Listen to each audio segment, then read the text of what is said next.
All right, so I got the initial setup for the wheel angles all done up. And I'm just gonna go over tweaking the suspension angles with the setup station. So as you'll notice here, the setup station, each of these little plates bolt up to where the wheel would go, and then when they're lined up, they will tell you here how much camber angle you have. And then with these toe plates, you can see how much toe angle you have. So I just installed the Custom Works adjustable rear toe arms made for the Bandit last night. These are part number 3288, and these basically allow me to do the toe adjustments in the rear arm. Using the hot racing transmission and the RPM arms, you're sort of forced to run, I think, like 3 degrees toe in, which is a hell of a lot. Tires, they're twisting quite a bit. So what I've done is I've gone ahead and used the setup station to adjust the toe in the rear on the arms, and I have it set to 1 degrees toe in on both rear arms. In the front, I have it set up for 0 degrees, so it's dead straight on the front, and in the rear I've got 1 degrees toe in. Also, for the front on the camber, I'm running 2 degrees. The reason I'm running quite a bit of camber, I might even put a little bit more, is because with 0 caster and a forward rake, on braking, if there's any steering corrections, it's going to get it's going to turn the rake is going to basically create a positive caster angle, and that's going to create dynamic positive camber when steering. So I'm using 2 degrees static camber, so that when I'm braking and I have to make a correction or something, it stays as close to 0 as possible and doesn't get to a positive camber. In the rear, unfortunately, the type of shock tower mount that I'm using, that gives you the positions to mount the inside arm, inside of the upper arm for the rear control arms. Basically, it doesn't give me a position that I'm able to run a no camber game setup. If you'll notice here, the arm for the caster block goes in quite a bit, so there's a huge angle there, and you can't really balance that out on this side here to eliminate the camber gain. So there's always going to be, as you'll notice here, camber gain as the suspension compresses, and it reduces as the suspension unloads. So I have this set to, as you can see there, 2 degrees, and I have that on both ends there. Now this is, I'm gonna possibly adjust this based on how the car is hitting. I'm gonna check for tire wear and make sure that my wear marks are down the center, not off to either side. So this, because I have such a change in the camber based on how much the car is squatting and so forth, I'm gonna have to really adjust this, see how the tire wear is, then adjust afterwards. So yeah, that's a initial raw setup. Now, unfortunately, one of the headaches with setting up the suspension in this kind of detail is that once you throw it on the scales and you start adjusting the springs for balancing the chassis and the ride height and all that, you might throw off some of the angles that you have here. Not so much the toe, but the camber.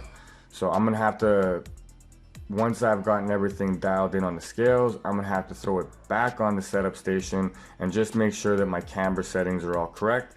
And then once I've got it on the road and I made some hits with this new setup, I gotta look at the tire wear to see if I need to throw it back on the station to get the rear tires, the rear camber angle adjusted some. Now just quickly looking over the setup station, I'm just gonna go over the details of the one that I'm using. This is basically a 10th scale setup station. The reason that you need a 10 scale is because the mounting blocks are going to be sized specifically for the 10 scale. If you run an 8 scale setup, you're going to have problems mounting the chassis to the setup station. Now there are 8 scale rigs that have adapters that allow you to set up a 10 scale setup. Those are, I believe, would be a good choice. Now, the only real issue that you have running a 10th scale setup station is the toe plates. Now, this is a 10 scale toe plate and this is an 8 scale toe plate. Now, the problem with these ones here is because the chassis is a lot longer than your average 10 scale RC, these slots don't allow you to slot them both on at the same time. And it was said that the Huddy one, which is a $50 piece, would solve this problem. However, as you can see, it does not. I mean, it might on the slash, because the slashes are a little bit wider than the Bandit fronts, but it doesn't work on the Bandit front end. So what I'm gonna have to do is I'm gonna get this sucker machined so that the slots go a little bit further on either side, and then I can go ahead and still use this properly. The only crappy thing is I'm guessing actually,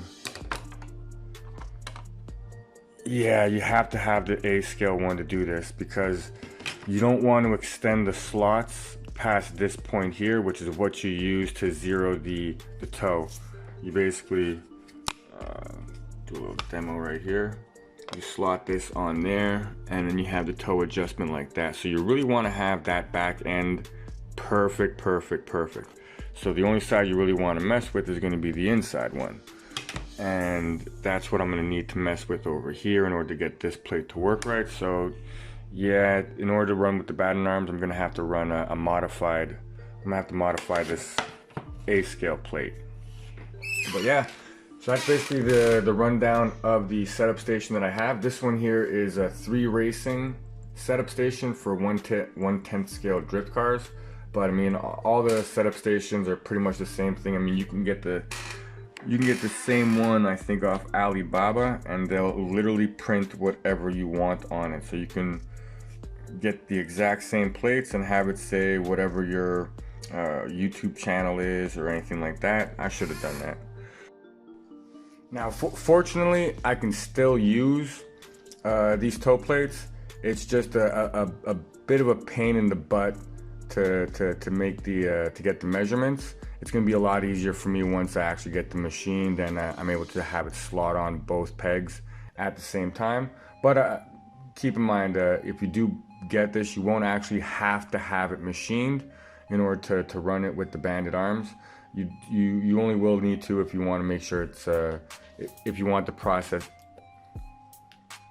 Only if you really want to have the plates pegged on both sides at the exact same time, which does make the adjustments easier. It's not required. So yeah, that's basically it.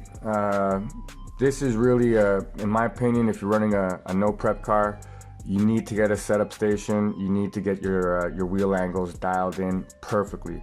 It's you can do it with the camber gauges and the tools like that, but you never really get the same level of results as you do with the setup station, where you can literally see the angles directly as you're making the adjustment. You actually can see the angle moving, and you can confirm that you have the exact same on both sides. So it's really a must-have in this no prep game if you're getting serious in it. With that, I hope you liked the video. If you found this helpful, please give me a like. If you want to see more videos like this, please subscribe. Have a great day.